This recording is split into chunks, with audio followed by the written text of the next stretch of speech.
Okay. Corrosion. Corrosion is a chemical or electrochemical interaction of a material, usually metal, with its environment that results to the material's alteration in its physical integrity and properties, such as strength and ductility. It can occur either at high or low temperatures for over a period of time. So, corrosion is yung unti-unting pagsira ng metal dahil sa reaction na nakukuha nito sa kanyang environment. It usually happens if the metal is exposed in water, air, or any chemicals. In other words, rusting. So, why does things rust? Rust forms because of a chemical process called oxidation. Example of this is the Statue of Liberty. So, lahat naman siguro tayo familiar na sa Statue of Liberty, di ba? So, as you all know, that the Statue of Liberty is color green. But in fact, it isn't made green. Hindi siya green nung pinatayo siya. Moreover, it is made out of copper, and copper is a reddish color, or more on brown. Copper underwent oxidation and developed the green patina over time. It is exposed in air and sun, kaya nag-oxidate ito. That oxidation process is what we call corrosion. Now, the green layer isn't just corrosion. It's a protective film that prevents further damage on the statue or much likely passivation. Cause of corrosion. Most metals are thermodynamically stable as they exist in nature in combined forms. In metallurgy, or undergo reduction and purification to extract the metal in its free state. However, metals in its free state are highly unstable and have the possibility to proceed in a reverse reaction, producing a stable metal through corrosion process. Thus, corrosion may be regarded as the reverse of extractive metallurgy. So, makikita nyo dito sa baba is, let's say that it's the table of a metal, or should we say a metal's life cycle. It starts as a stable ore, becomes a shiny, useful metal, but eventually tries to return to its original form. Pure metals are likely rebellious teenagers. They're unstable and constantly trying to return to their more stable, or what we call their natural state. This process is of reventing is a stable form is corrosion, a type of oxidation where metals loses electron.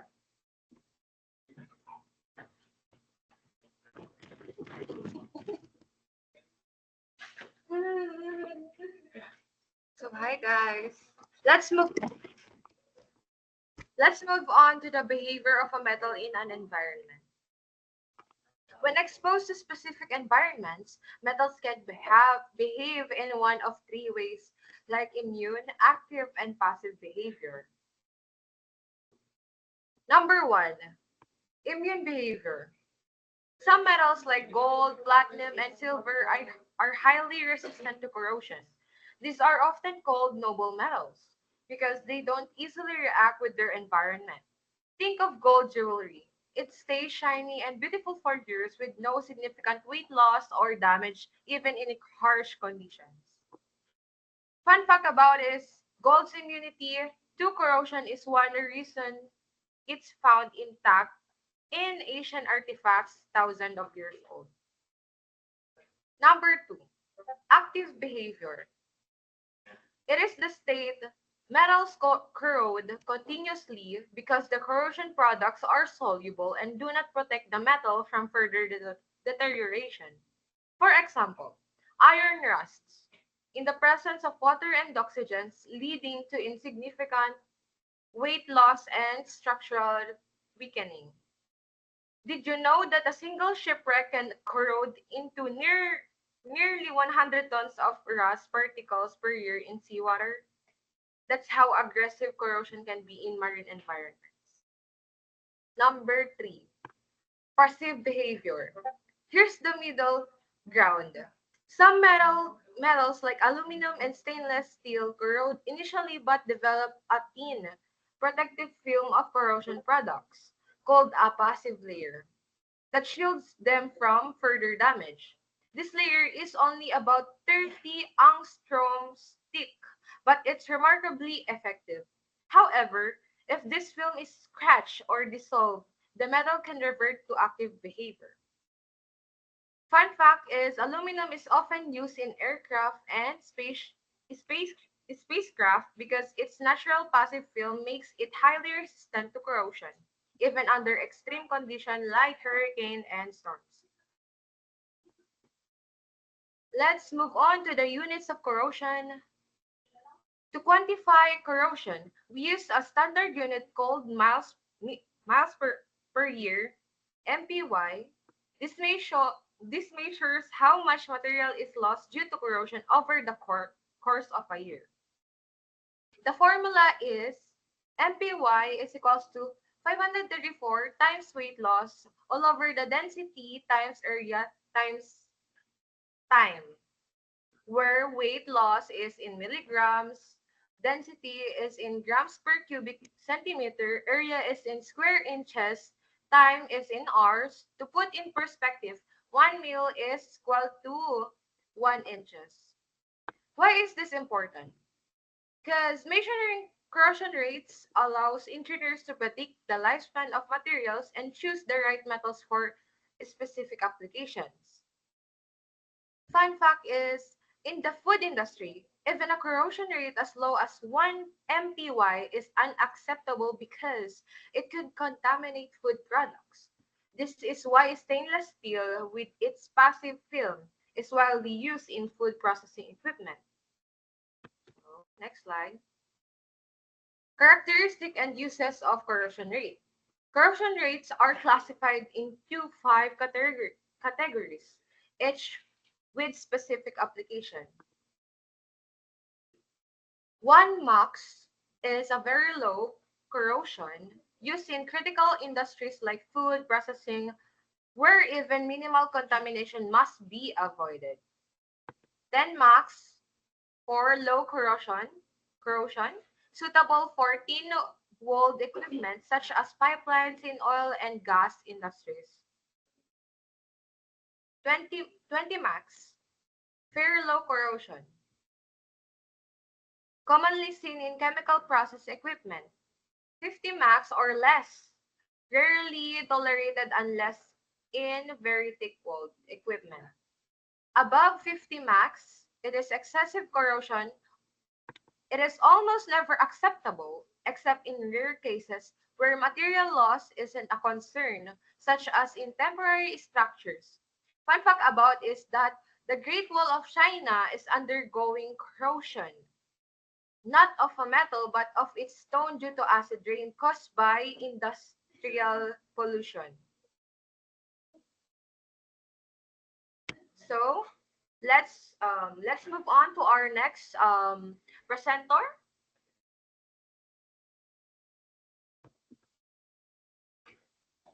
Dana or Aj, Hello, hello. Ayon. Yes. Hello? Rinig ba ako? Yes po. Okay, so classification of corrosion. And in understanding how the corrosion occurs, corrosion can be classified based on the several factors which leads to various forms. Letter A, we have the next slide. Okay, and then, nature of the corrodent. So corrosion can be classified based on the nature of the corrodent, which refers to the substances present that causes the corrosion. And there are two primary types. First, we have the wet corrosion. Obviously, this type requires the presence of a liquid or a moisture, and it typically occurs in environments where water or electrolytes are present, which also facilitates the electrochemical reactions that leads to corrosion. Next, dry corrosion. And dry corrosion occurs in the absence of moisture, which often involving reactions with gases and gases at high temperatures. And this type of corrosion is more common in environments where metals are exposed to oxidizing gases, which also leads to oxidation without the need for a liquid medium. So in ulit ko, wet corrosions requires the presence of a liquid or moisture, while the dry corrosions occurs in the absence of moisture, which also involves reactions with gases at high temperatures. Next, we have the mechanism of corrosion. Electrochemical reactions. This is the most common mechanism where corrosion occurs through the transfer of electron between anodic and cathodic areas on the metal surface. In the presence of an electrolyte, some regions of the metal act as anodes, kung saan nangyayari oxidation, and others as cathodes, kung saan nangyayari ang reduction. This creates localized corrosion cells that lead to metal degradation. Next, number 2, direct chemical reactions. This mechanism involves direct interaction between the metal and corrosive agents without the involvement of electrochemical processes. It is less common but can occur in specific environments, particularly where aggressive chemicals are present. And last, we have the appearance of the corroded metal. Number 1, first type, uniform corrosion. The metal corrodes at the same rate over the entire surface, resulting in a fairly uniform penetration. So this type is often seen in aggressive environments, such as acidic conditions, where metal removal occurs evenly across the surface. Next, localized corrosion. It only affects small areas of the metals. For example, number 1, pitting corrosion. It is the localized form of corrosion that results in the formation of small holes or pits in the metal. Next, crevice corrosion, a type that occurs in narrow openings or gaps between metal to metal or non-metal to metal components. It is driven by the formation of a concentration cell between the oxygen-starved electrolyte within the crevice and the oxygen-rich electrolyte outside. Next, we have intercrystalline or intergranular corrosion. This form involves the selective dissolution of grain boundaries without significant attack on the grains themselves. It occurs due to differences in electrochemical potential at the grain boundaries, often exacerbated by the presence of impurities or precipitates that form during heat treatment. Heat treatment, yeah. Letter D, galvanic corrosion. It is corrosion that occurs when two different metals or alloys are electrically coupled in the same electrolyte. And this phenomena is driven by the difference in electrochemical potential between the metals, which causes the electron flow when they are in contact with a conductive solution. E, stress corrosion cracking, SCC, a phenomena that occurs in susceptible alloys due to the combined effects of tensile stress and a corrosive environment. The cracks can propagate either along the grain boundaries or through the grains, transgranular. Mali. Tama, tama. F, corrosion fatigue, failure mechanism that occurs in materials subjected to cyclic loading in a corrosive environment. It combines the effects of mechanical fatigue and corrosion, leading to a reduction in the material's fatigue properties and ultimately resulting in a mechanical failure. And last, we have the erosion corrosion. This type is caused by the mechanical wear of a protective layer on the metal surface due to fluid flow. It is particularly significant in environments where the metal surface is exposed to moving liquids or gases. And yun lang.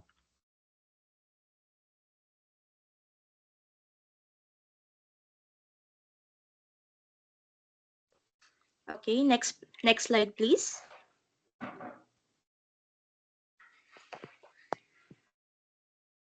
So, sa mechanism of corrosion, meron siyang two mechanism, dry corrosion and wet corrosion. Dito sa dry corrosion, it happens when metals react directly with gases and vapors such as oxygen, sulfur, halogens, and hydrogen sulfides, or also known as corrodants, without any liquid or electrolyte present. So, paano nga ba yung process nito? When a metal is exposed to a certain gas, like let's say oxygen, yung metal magre-react siya chemically to form a layer of oxide on its surface. Example, yung iron nag-react with oxygen to form iron oxide or rust. So, pero ano nga ba tong oxide layer na sinasabi na nagfo-form sa surface ng metal? Itong oxide layer, nag-act siya as a barrier between the metal and the environment. Depending on the type of metal and the oxide layer, this barrier can either slow down or allow more corrosion to happen. Let's give another example. Aluminum and iron. Yung aluminum, nagfo-form siya ng thin but strong oxide layer na nag-i-stick tightly sa metal surface. Itong layer na to, stable siya and non-porous, meaning pine-prevent niya ang oxygen and moisture from reaching the metal underneath. And as a result, it slows down corrosion, which is why aluminum is highly resistant to corrosion. Next, yung iron naman. Yung iron, nagpo-form siya ng oxide layer that is porous and flaky. Unlike aluminum oxide, it does not stick tightly to the surface and allows oxygen and water to pass through, continuing the corrosion process. This means the oxide layer on iron allows more corrosion to happen. Thus, we can say that metals with protective, stable oxide layers resist corrosion, while metals with weak, porous oxide layers corrode more easily. Next.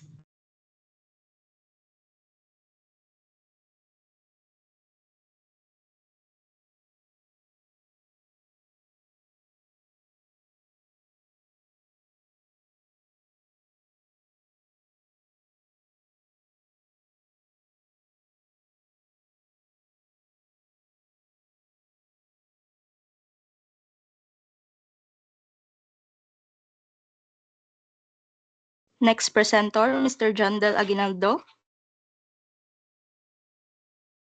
Hello. Okay, balik po sa slide ng isa. So, wet corrosion governed by electrochemical theory. So, wet corrosion occurs in an aqueous environment involving two or more electrochemical reactions that produce dissolved species or non-soluble corrosion products. So, in other words, wet corrosion. Wait, sorry. Na-exit. Wet corrosion occurs in the presence of water and is driven by electrochemical reaction. This reaction involves the transfer of electrons between different parts of the material and the surrounding water, leading to the formation of corrosion products and material degradation. So, the electrochemical theory of corrosion is based upon the mixed potential theory given by Wagner and Trott in 1938.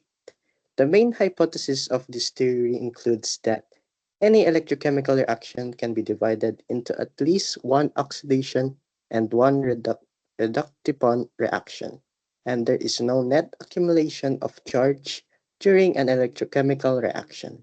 The electrochemical cell is a system when electric circuit is created, and it is described by the following. So, dyan sa figure A natin, this figure shows a simplified representation of an electrochemical cell. So, yung copper fitting acts as the anode where oxidation occurs. And the copper atom lose the electrons and dissolve into the electrolyte or water. Tapos yung steel pipe act as the cathode where reduction occurs.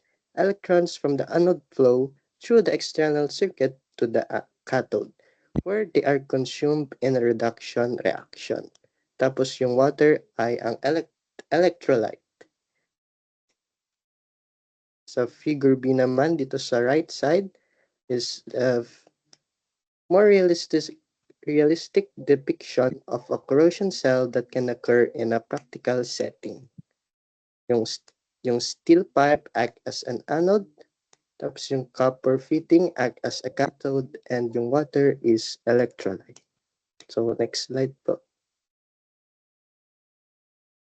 So, yan yung summary ng figure A and B. Next slide. Anode. The anode gives up electrons to the circuit and corrodes. Anode reaction. Because metal ions leave the anode corrodes or oxidizes.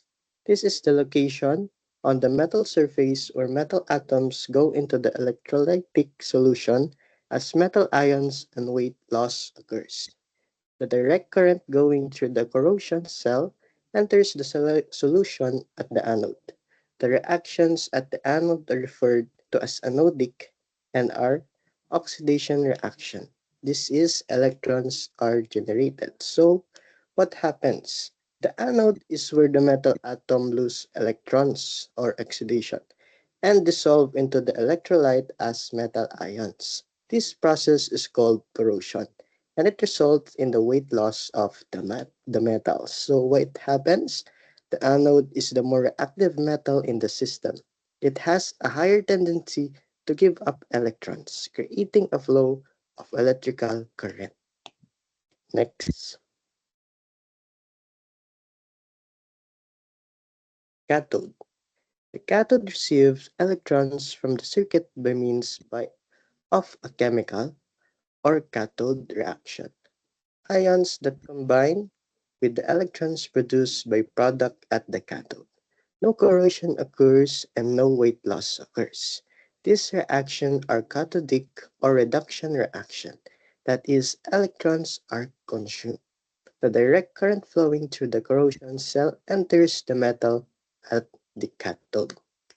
Cathode reaction in electroplating.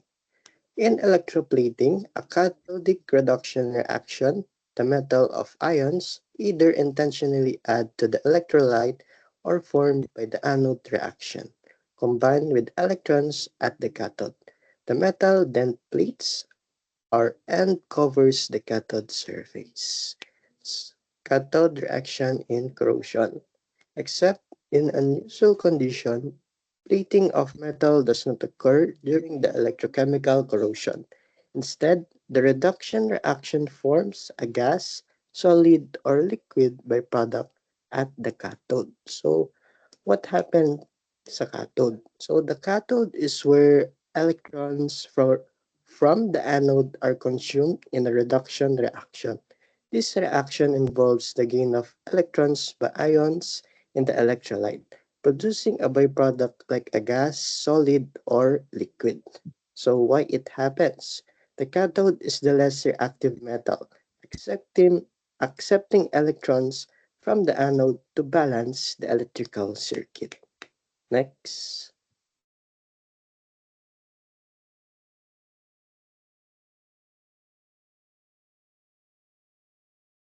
The electrolyte. Electrolyte is a liquid, a liquid electrolyte must be in a contact with both the anode and the cathode. The electrolyte is conductive, thus completing the circuit. It provides the means by which metallic ions leave the anode surface and move to the cathode to accept the, the electrons. So, the electrolyte is a conductive liquid, like water, that connects to the anode and cathode. So it allows the flow of ions, completing the electrical circuit and enabling the corrosion process to continue. Why it happens? The electrolyte provides a pathway for the movement of charged particles, like ions, between the anode and cathode, which is essential for maintaining the electrical balance and driving the corrosion reaction. Next is called electrical connection. The anode and cathode must be electrically connected to permit the electrons to flow from the anode to the cathode and continue the reaction. So the anode and cathode must be in contact, either directly or through an external circuit to allow electrons to flow between them. So why it happens? The flow ele- the flow of electrons from the anode to the cathode is the driving force behind the corrosion process.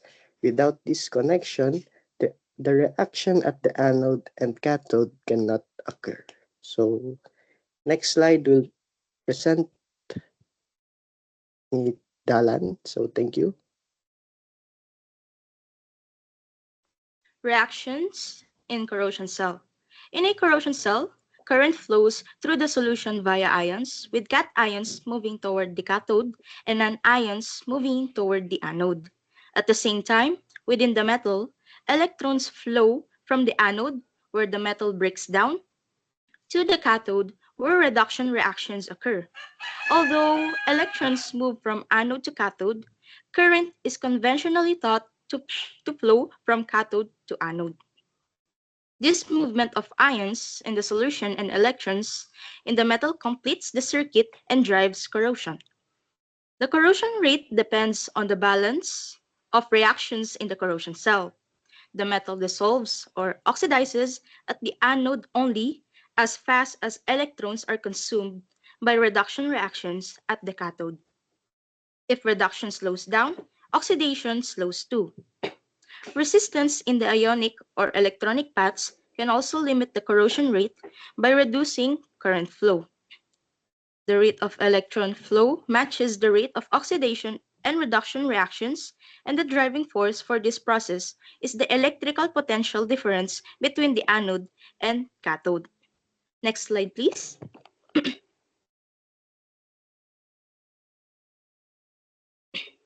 So here's an illustration of reactions in corrosion cell. Summarize ko na lang. Electrons move from anode, where metal oxidizes, to the cathode, where reduction reaction occurs. Yung cations nagmo-move toward the cathode, and anions nagmo-move toward the anode through the solution.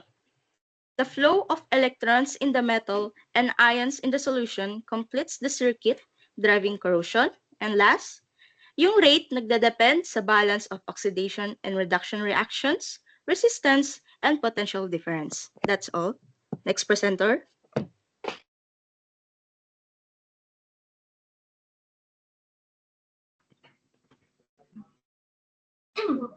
So now, let's dive into the factors that affect corrosion.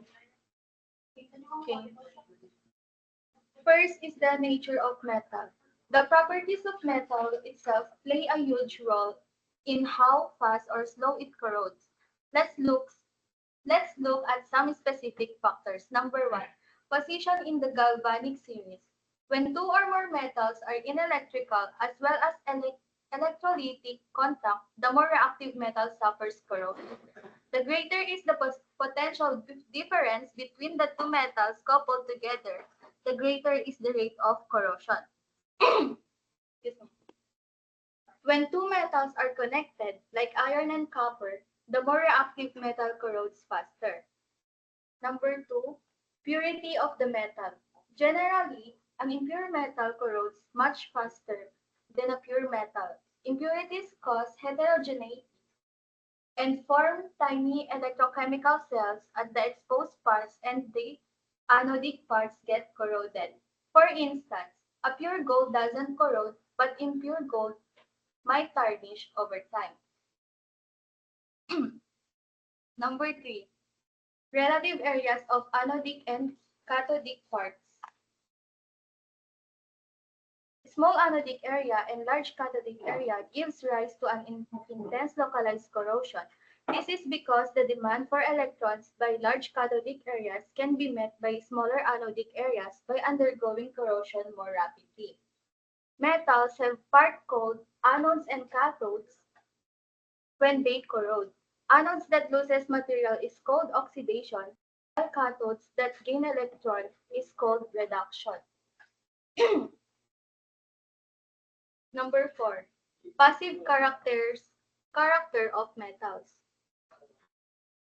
Some metals form a thin protective layer on their surface, which acts like armor. This layer keeps them safe from further corrosion. For example, aluminum forms a thin layer of aluminum oxide that stops it from corroding. Even though aluminum is high in the galvanic series, it stays safe thanks to its protective layer. And fun fact guys, ito rin ang dahilan kung bakit hindi nangangalawang ang aluminum foil, hindi katulad ng mga iron nails. Next.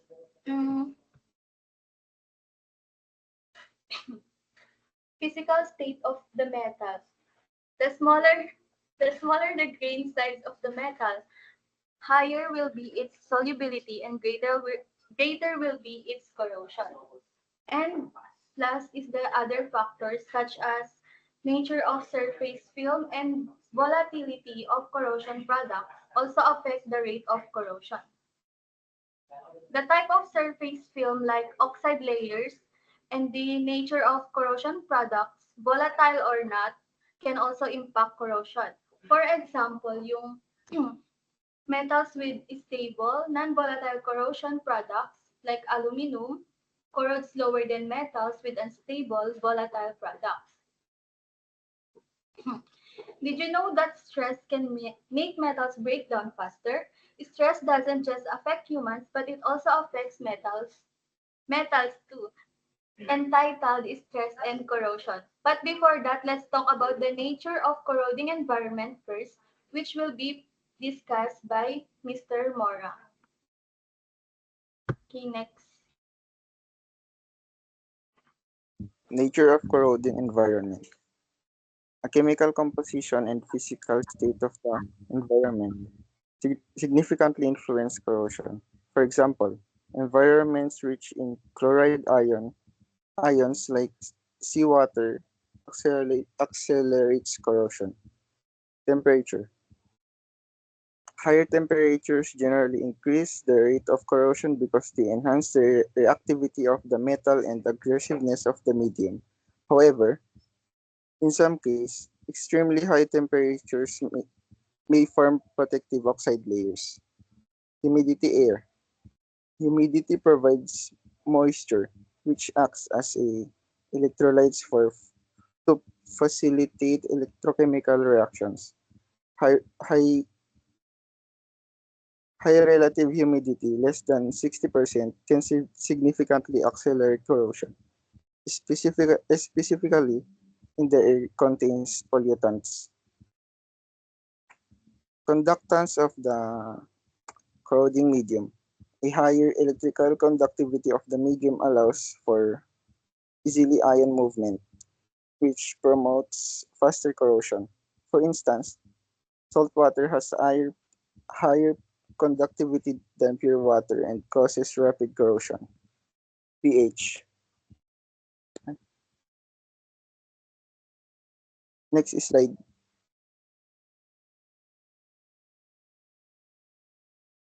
pH. The acidity or alkalinity of the medium affects the corrosion process. Highly acidic, low pH, and highly alkaline, high pH environments usually increase corrosion rates, except for some metals that are resistant in a specific pH range. Presence of impurities in atmosphere. Pollutants like sulfur dioxide, nitrogen oxides, and chloride compounds can form acidic or aggressive conditions when combined with moisture, significantly accelerating corrosion.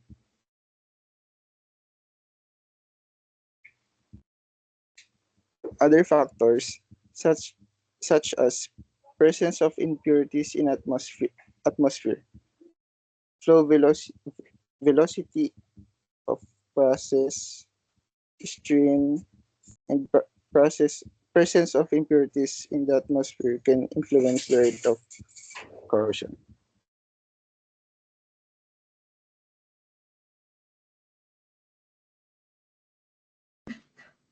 Lovely, ikaw na. Now, going back, guys, sa sinabi ko kanina, now let's talk about presence of stress. Let's talk about how stress corrosion cracking and corrosion fatigue works. The rate of stress corrosion cracking and corrosion fatigue depends upon the magnitude and the nature of stress. When a metal is under constant stress, tiny cracks can form. These cracks make it easier for corrosive substances like water or chemicals to seep in, speeding up corrosion. For example, metal pipes carrying chemicals under pressure can crack over time and corrode faster. Now, what happens in corrosion fatigue? Repeated stress like bending or vibration weakens the metal and speeds up corrosion, especially in harsh environments. For example, airplane wings face constant vibration and changing stress during flights. So they are designed with extra care to resist corrosion fatigue. And fun fact, guys, the term fatigue comes from the idea that metals get tired from repetitive stress, just like people do after a workout. So understanding all these factors helps engineers design buildings, ships, and tools that last longer by minimizing corrosion. So next presenter, please. So now let's discuss the types of corrosion. We have 7 types of corrosion, and the first one is uniform corrosion, also referred to as general corrosion. It's the most common and predictable types of corrosion. The metal corrodes uniformly across its entire exposed surface. Occurs in environment where the conditions are consistent, such as atmospheric exposure or immersion in a single-phase liquid. Anodic and cathodic sites shift continuously over the surface, leading to uniform material loss. So ang uniform corrosion ay nagsisimula kapag yung metal nagka-contact sa corrosive environment like sa mga ulan ganun, such as oxygen, water, or acids. In the presence of oxygen and moisture, iron reacts and it forms RAS or iron oxide. This reaction occurs evenly across the exposed surface, causing the metal to lose thickness at a steady rate. The chemical reaction involved is relatively simple, making this type of corrosion the easiest to understand. Next slide, please. So the next type of corrosion is pitting corrosion. Pitting corrosion is a highly localized and dangerous form of a corrosion that leads to the formation of small holes or pits on the surface of a material. The pits may vary in size and depth. Tulad ng nakita nyo sa slide, may true pits and sideway pits. We have narrow, deep, shallow, wide, elliptical, vertical gain attack, tsaka subsurface, undercutting, and horizontal gain attack. Next slide, please. Pitting corrosion. Pitting begins when part of a metal surface loses its passive film due to interaction with aggressive ions like chlorides. The exposed area becomes anodic while the surrounding metals remain cathodic, forming a corrosion cell. Pitting corrosion progresses rapidly, leading to material loss within the pits. The pits may grow over time, weakening the structure. So, yung pitting corrosion guys, yung mga metals kasi like stainless steels, may thin passive oxide layers sila. Pag yung layer na yon is na-compromise, yung mga na-compromise dahil sa mga scratches, impurities, or aggressive chemicals tulad ng sinabi na chloride ions, yung bare metal is na-expose. Tapos yung bare metal na na-expose magiging anode, tsaka yung surrounding metals nag-act as the cathode. So, pitting corrosion is dangerous because often masked by general corrosion products, making it hard to detect, and can lead to sudden material failures as pits grow into holes over months or years. So let's move on to the next types of corrosion.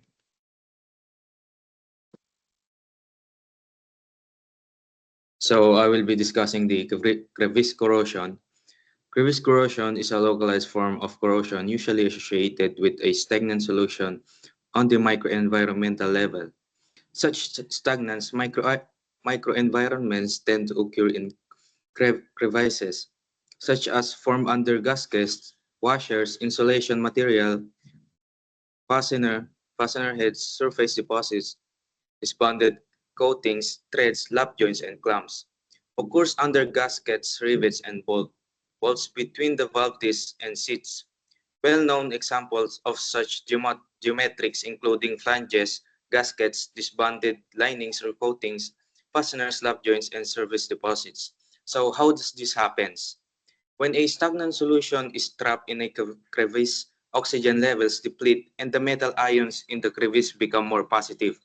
The surrounding solution sends negative ions into the crevice to balance this, which creates acid and attacks the metal. Next slide, please. So these are the factors that can affect the crevice corrosion resistance of various alloys. So we have the geometrical and these are the type of the geometrical,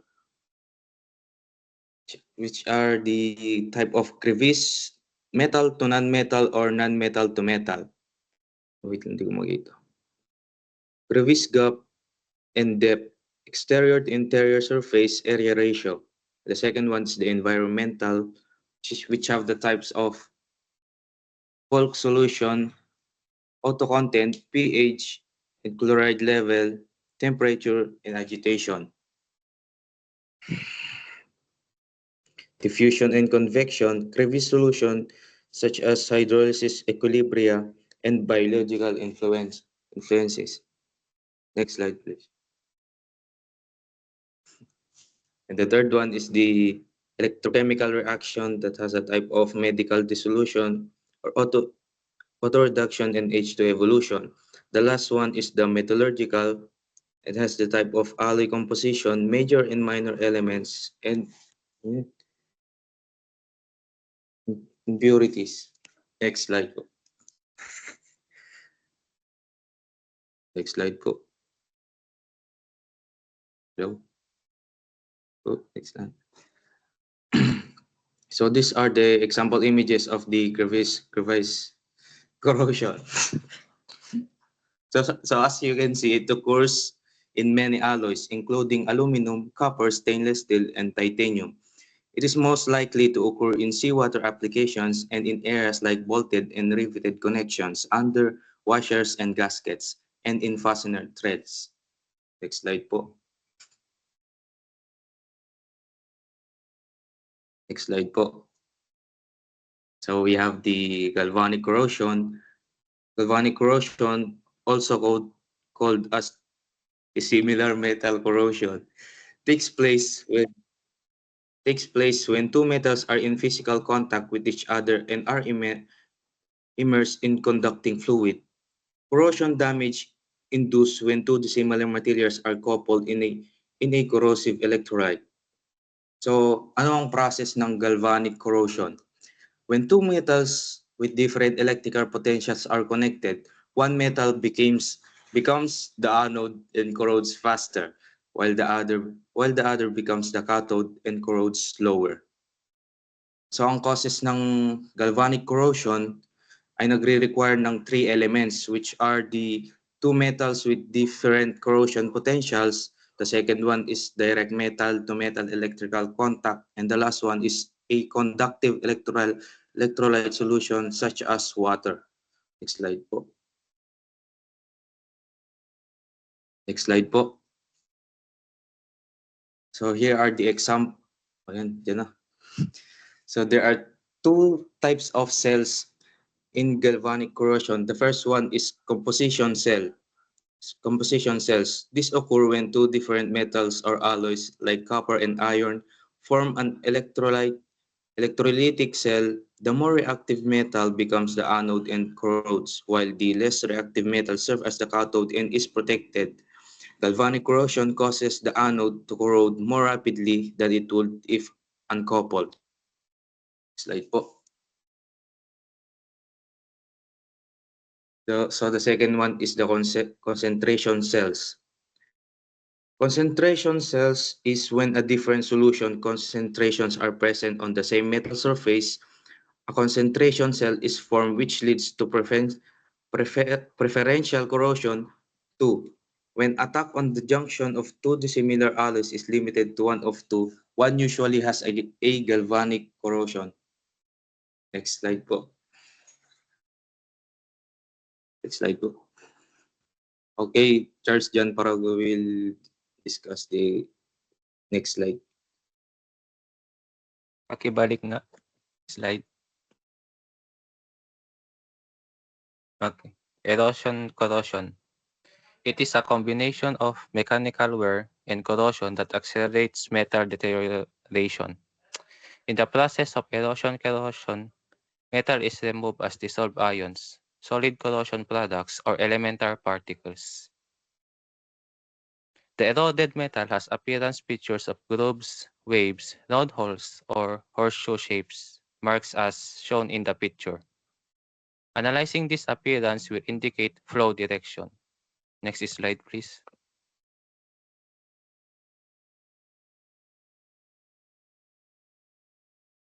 Affected areas are usually free of deposits, but corrosion products may appear with intermittent flow or low flow rates. Thick protective clothing with poor adhesion make metals prone to erosion corrosion. This means if the bonding is weak between the protective coating and the metal, it is prone to erosion corrosion. Metals that are soft and worn mechanically like copper, lead, silver, gold, and platinum are highly susceptible. Corrosion media like gases, aqueous solutions, organic systems, and liquid metals cause erosion corrosion. Next slide, please.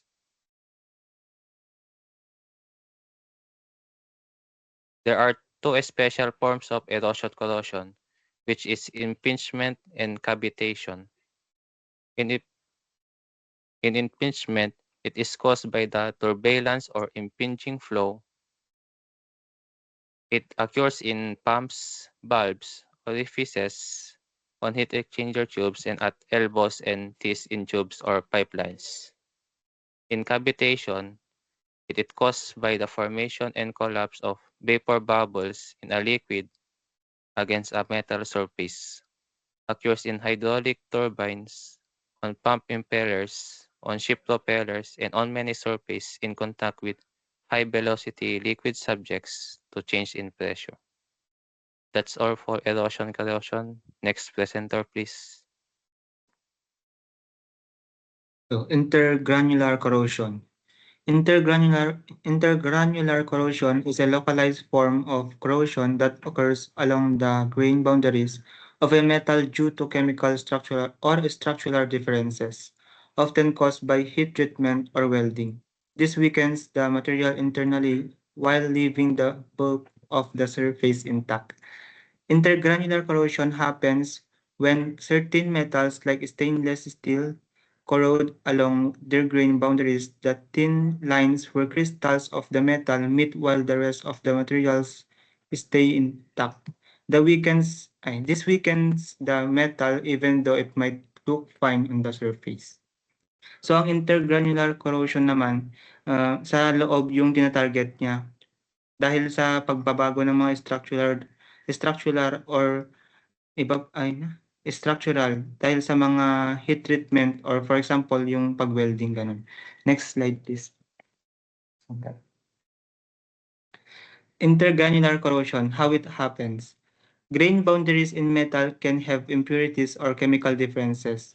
When the metal is heated to certain temperatures during welding or heat treatment, these differences become more pronounced.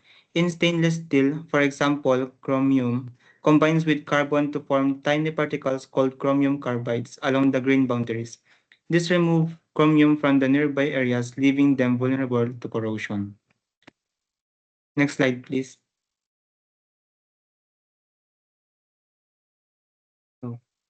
This type of corrosion is dangerous because it weakens the metal from the inside, and the damage is hard to detect.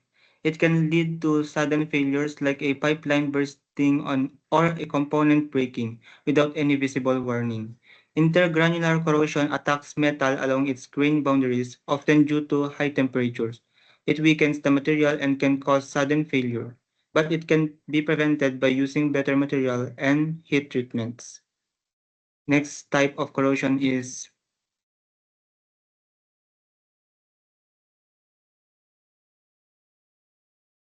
stress corrosion cracking. Next slide, please, and next presenter. For stress corrosion cracking, SSC, stress corrosion cracking is caused by the combined effect of tensile stress and corrosive environment. There are two types of crack for SCC. The conditions for SCC are a crack promoting environment. Material must be susceptible to SCC. Tensile stress must exceed a threshold. There are two types of crack for SCC, intergranular and transgranular. In intergranular, crack propagates along grain boundaries, and in transgranular, crack propagates through the grains. Next slide, please.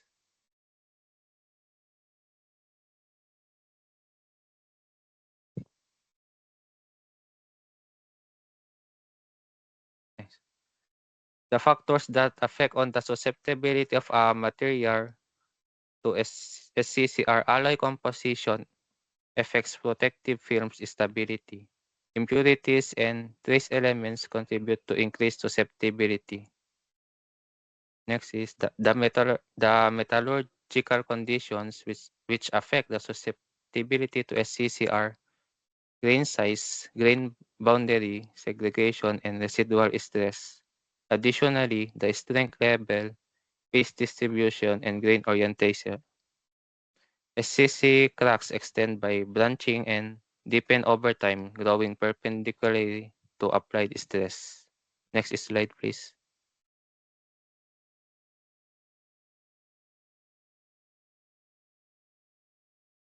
Stress at crack tips. Regions with high stress act as anodes, which are more active and dissolve preferentially in the corrosive environment. This process weakens the material and causes cracks to propagate further, eventually leading to mechanical failure. In corrosion fatigue, corrosion accelerates fatigue failures by initiating cracks such as pits or crevices on the material surface. Once these cracks form, the rate or their propagation increases, significantly reducing the material's fatigue strength and overall durability. That's all for SCC. Next presenter, please.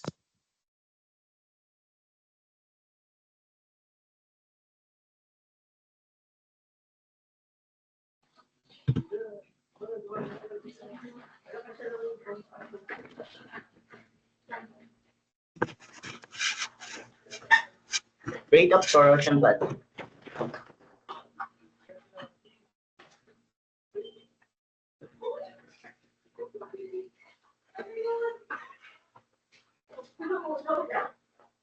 Rate of corrosion planting. Corrosion in planting involves a materials reacting with gases like oxygen, changing their properties. Corrosion degrades materials. Planting adds up protective layers. This is the example of a PBR of equations. P negative B, M oxide, P metal, and M metal, P oxide.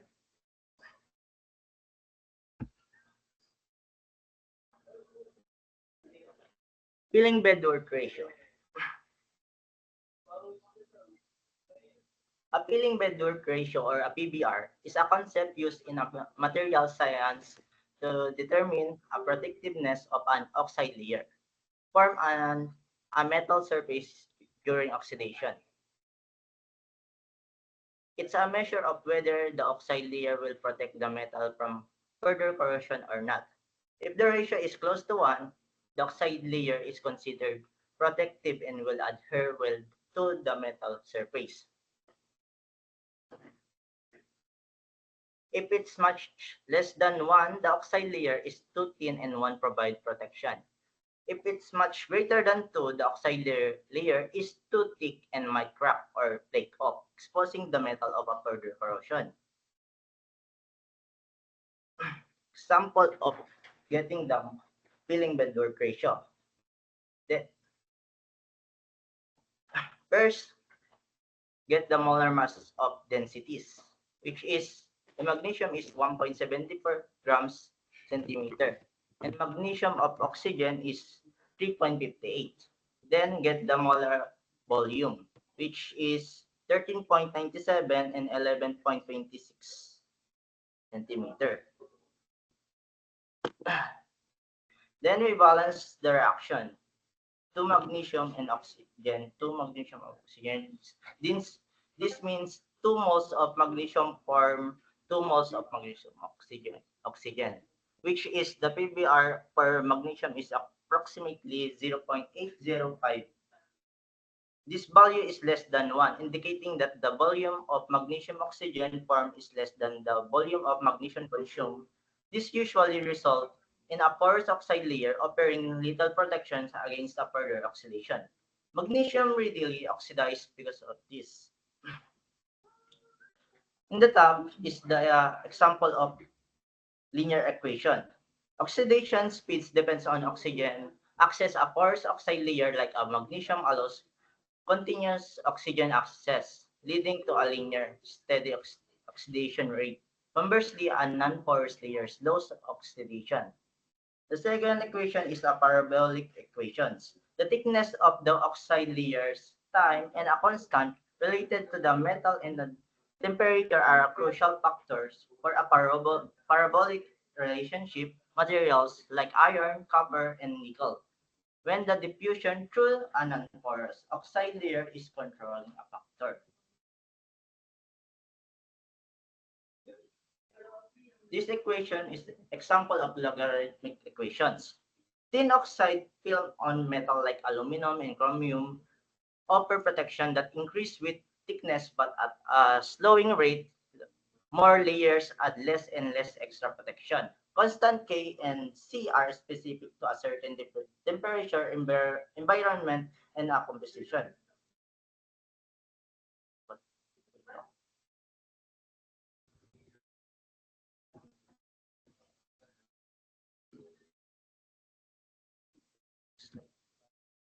Example, a 0.15 centimeter thick sheet of pure copper oxidized parabolically at 850 degrees Celsius in oxygen-rich atmosphere.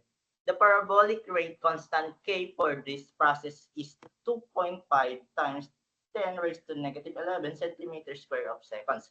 Assuming oxidations occurs uniformly from both sides of the sheets and unaffected by oxide film thickness, calculate the time required for the copper sheet to oxide completely. First, we complete the oxidation. Complete oxidation means the oxide layers have consumed half the thickness of the original copper sheet. Since the oxidation happens on both sides, this is 0.15 centimeter divided by 0.075 centimeter of total copper consumed. Then we calculate the oxide layers to both sides of oxide layers, which is 0.075 centimeters, and the two oxides equal to 0.0375 centimeters. Then we consider the parabolic oxidations, which is square of 2.5 times 10 negative 11 raised to negative 11 centimeters squared times the second times the time. And we equate the thickness of the equation to get the time or days or weeks of or year, which is 10 1041 10.17.67 days. And the next presentation is Ryan Dumapal. Faraday's equation, the amount of metal plated on the cathode in electroplating. are removed from the anode by corrosion can be determined from Faraday's equation. Faraday's equation is based on Faraday's laws of electrolysis, which state that the amount of substance altered at an electrode during electrochemical reactions is directly proportional to the quantity of electricity passed. Next, please.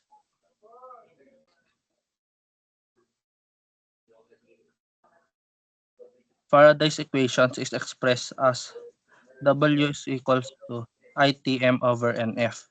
W weight of metal plated or corroded in grams. I current in amperes.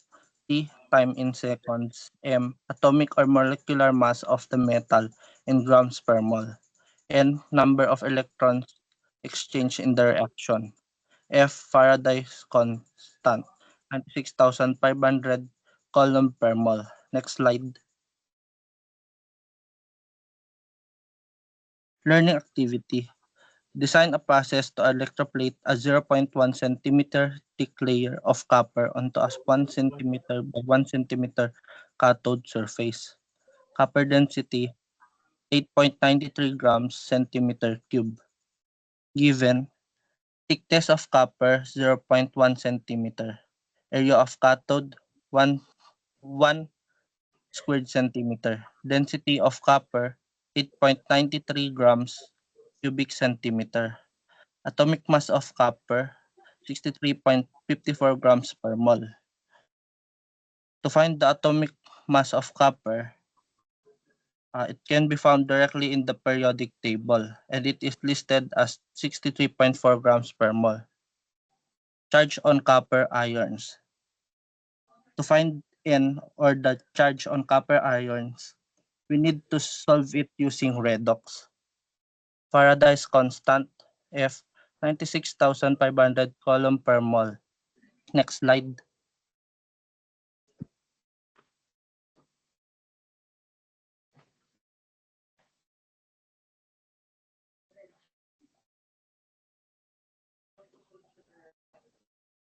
To find the weight or mass, first we need to calculate the volume of copper. Volume equals thickness times area. So equals to substitute the value, and the answer would be 0.1 cubic centimeter. Next, calculate the mass of copper. Mass is equals to density times volume. Substitute the value. The density is 8.93 grams centimeter cube, and the volume is 0.1 cubic centimeter. And the would answer would be 0.893 grams. The value 0.893 grams represents W, the weight of the metal plated or corroded in grams. Next slide.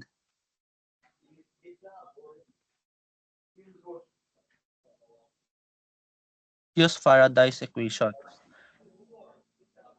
Rearrange Faraday's equation to calculate current times time. Current times time equals to W and F over M. This equation calculates the total charge required for the process. Once you have the value of the current times time, you can split it into specific values for current and time. Substitutes the value and the answer and calculate it, and the answer is 2,712 ampere times second. Therefore, we might use several different combinations of current and time to produce the copper plate.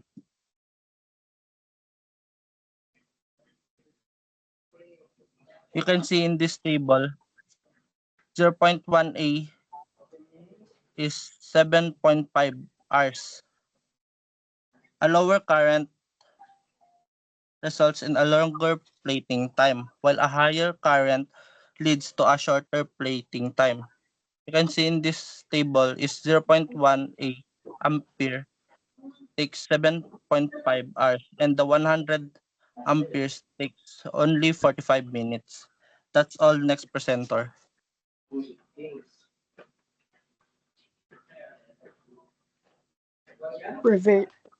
or control of corrosion. Next slide, please.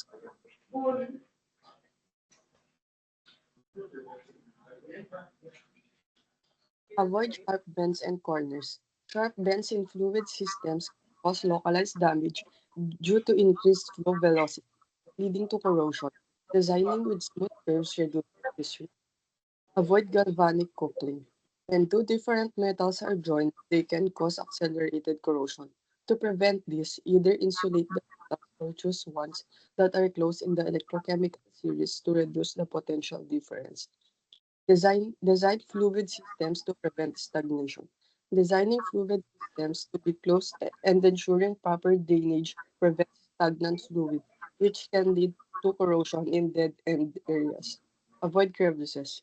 Crevices between joint materials trap fluids and promote corrosion. Using fillers or welding to seal gaps ensures a smooth corrosion-resistant joint. Control anodic and cathodic areas. Minimizing the difference in size between anodic and cathodic areas reduces corrosion. Smaller cathodic areas help to slow down the process by limiting electron acceptance. Improve wall thickness. Increasing the wall thickness of components provides extra protection against extending their lifespan by compensating for material loss over time. Careful fabrication and inspection. Proper fabrication and regular inspections are essential to avoid defects like poor welds or wear, which can accelerate corrosion. Ensuring high quality assembly reduces this risk. Next slide, please. Material selection. Choosing the right material is crucial for preventing corrosion, considering key factors like strength, thermal conductivity, and cost. Materials like stainless steel may be more expensive, but their excellent corrosion resistance make them a worthwhile investment in right conditions. For example, kapag napipilayan tayo, di ba naglalagay sila ng bakal sa loob ng ating katawan? Hindi pwedeng basta bakal lang. So very crucial talaga yung pagpili ng tamang material na gagamitin para dun, para ma-ensure na walang rust na mapunta sa katawan natin or hindi mangalawang yung bakal na ilalagay. So next is alloying. Alloying adds metal to a base material to improve properties such as corrosion resistance and strength. For example, adding chromium or nickel to steel enhances its resistance to rust. Others like duplex, stainless steel, or titanium are ideal for harsh environments, offering superior protection and longer lifespan despite the higher cost. Heat treatment. Heat treatment improves material performance by altering its microstructure and reducing weaknesses at grain boundaries. Processes like annealing or quenching strengthen materials, making them more resistant to degradation and extending their reliability in challenging conditions. Next slide, please.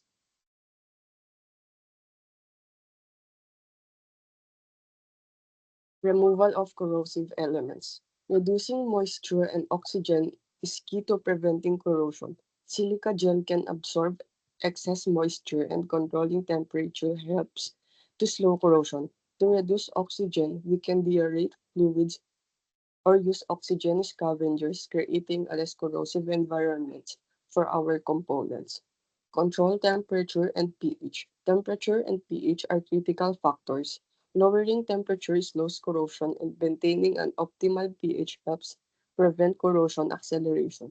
Monitoring and adjusting the pH within an ideal range can be guided by pH corrosion behavior diagrams, ensuring system longevity. Regular cleaning and maintenance. Regular cleaning and maintenance help prevent the buildup of corrosive substances like dirt or mineral deposits. By keeping surfaces clean and conducting regular inspections, we can avoid corrosion-prone conditions and identify issues early. Next presenter, please, and next slide. Thank you.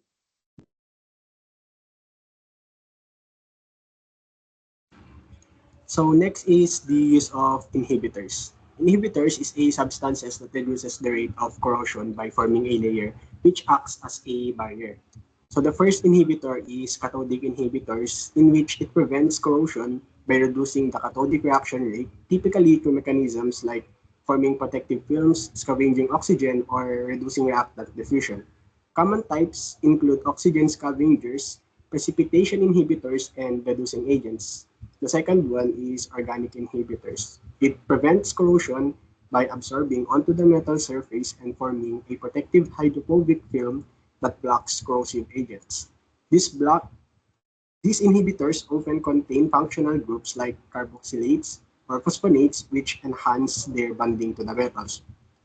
The third one is anodic inhibitors. It prevents corrosion by forming a protective oxide layer on the metal surface, reducing the anodic reaction rate. This inhibitor stabilizes the metal and minimizes further oxidation. Next slide. Next is protective coating. Protective coating are used to isolate the anode and cathode regions. It prevents corrosion by creating a physical barrier between the metal surface and corrosive elements. This barrier blocks the electrochemical reaction that causes corrosion. The first one is metallic coating. It prevents corrosion by acting as a physical barrier or providing sacrificial protection. Common coating include zinc, aluminum, and nickel, which shields the base metal from corrosive environments. Next is organic coating, in which it prevents corrosion by forming a protective barrier that isolates the metal surface from corrosive elements like moisture, oxygen, and chemicals.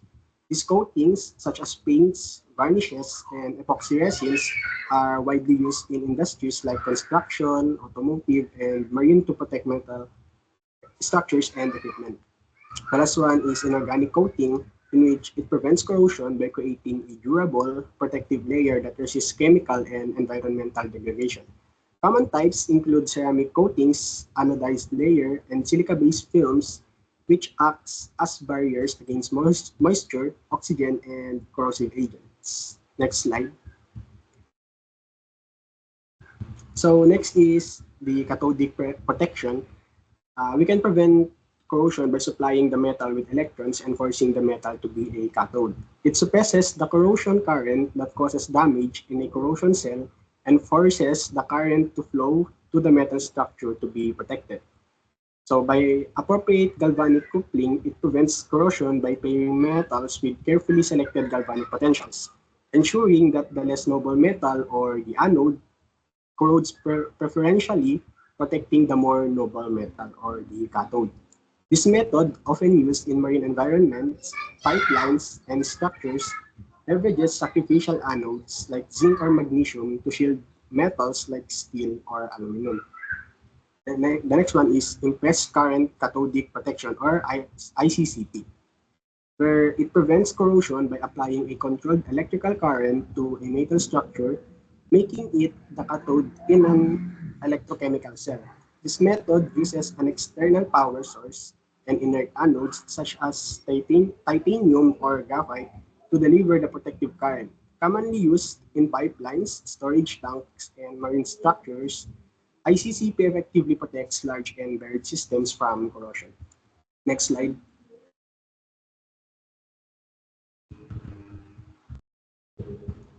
Next slide. Passivation of anodic protection. If the metals near the anodic end of the galvanic series are made passive or more cathodic, they corrode at slower rates than normal. Passivation is accomplished by producing strong anodic polarization, preventing the normal anode reaction. That's the term anodic protection. That's all.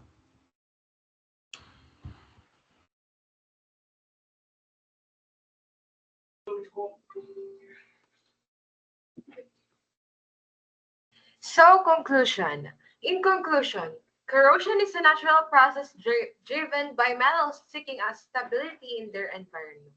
While we can't stop it entirely, we can mitigate its effects through understanding, monitoring, and applying prevention strategies. By using tools like corrosion rate measurements and selecting materials wisely, industries can extend the lifespan of equipment, improve safety, and save billions of dollars annually. Fun fact to end on, scientists are working on self-healing coatings that can repair scratches in passive films, preventing metals from reverting to active corrosion. And that ends our discussion. And thank you for participating and listening to our presentation. Thank you, sir. Thank you, classmates. Oh my God. All right, thank you. Thank you for that. Very informative. And, ang dami, di ba? Medyo marami ang corrosion. So, you need to review this kasi covered to sa final exams ninyo. So, wala pa kasing final schedule if it is in day 1 or day 2 or day 3. Pero makikisabay tayo sa final exams. Okay? So, I will be uploading this lecture din naman kung gusto yung panoorin ulit. Alright, so the main gist of the chemistry of the corrosion chemistry is, of course, you need to study first the material, the properties of the material, what can cause the corrosion, okay, and what is the proper prevention for that, or materials used to coat or protect the materials for a longer lifespan of your equipments. Diba? Siguro medyo directly related siya sa computer engineers, diba? And chemical engineers and civil engineers. It is more likely a general knowledge about corrosion chemistry. You need to know this, diba? So when you are to create a siguro computer, you need hardwares for that, and you need to know which materials you're going to use for a longer lasting, di ba? Longer lasting na invention or innovation. Diba? Because we are engineers, we innovate and build things based on our specializations. All right, so thank you for your participation, and thank you sa very informative report. So I need everyone, or hindi pala, I need the leaders to send me the grades of your group mates. 95 being the highest grade and 85 being the lowest. Pero you can give as much as 70% kung wala talagang tinulong. Okay? Right, so I will be waiting for your grades para ma-compute ko rin. Maidagdag ko sa grades ninyo. And your final quiz ay sa Tuesday din. So, magko-combine na ang chemistry of the environment and corrosion chemistry. So, medyo malaki-laki. Okay? Pero online lang din. So, you can do it. Pumawi kayo dun. Okay, any question? Ilang items yung exam sheet? I'm thinking baka gagawa ko ng 60 items. Ay, yung exam. Kala ko quiz. Yung quiz, 60 items. Yung exam, since puro conceptual, walang solving, baka 100 items. Kayang-kaya niyong matapos ng 1 hour kung mag-review talaga kayo. Okay? Oh, shit! Anong shit? Ay, sorry po, sir. Okay, can you please open your cameras again at mag-screenshot ako? Let's check the attendance again.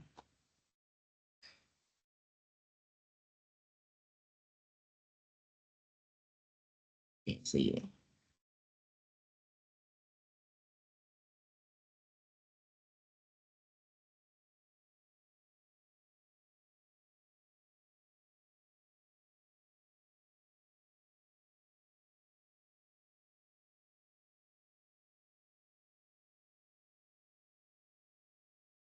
Okay, sige lang. Smile lang. Yung mga nakatulog na ata dyan San sila Frances ngayon? Nasa field sila.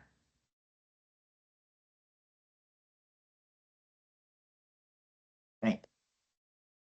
Ayan. So, baka ito na yung last meeting natin for the SEM. So, see you when I see you guys. Don't be a stranger. Bye, sir. Bye-bye. Bye, sir. Bye, sir. Sir, bye, sir. Yes, sir. Thank you, sir. Bye-bye. Sir, sir, apatad. Sir. Yes, bakit? Sir, isa pang pick. Ay, isa pang pick. Sige. Tingin na, tingin. Go. Tingnan natin yung together mode para, ayan. Saglit lang.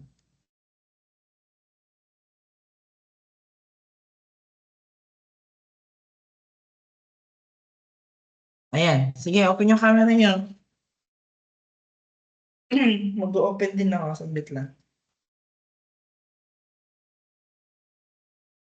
Sir, hindi ka makita, sir. Ang laki na mo kanina yung... Naka-open mic tayo. Sir, to, yung isang dapat. Okay, let's go. Picture. Smile. Ang laki hindi kita. Sir, Hindi kita yung iba. Sige, saglit lang. Ang laki na ako.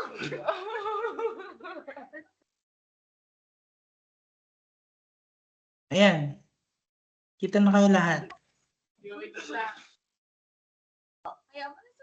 Okay, ready? Ready na? Alright. Bye-bye. Bye, sir. Bye, sir. Bye, sir. Tours daw dapat yung exam. Thank you for your time. 7 items na lang, sir. Bye, sir. Parang Michael, parang hindi.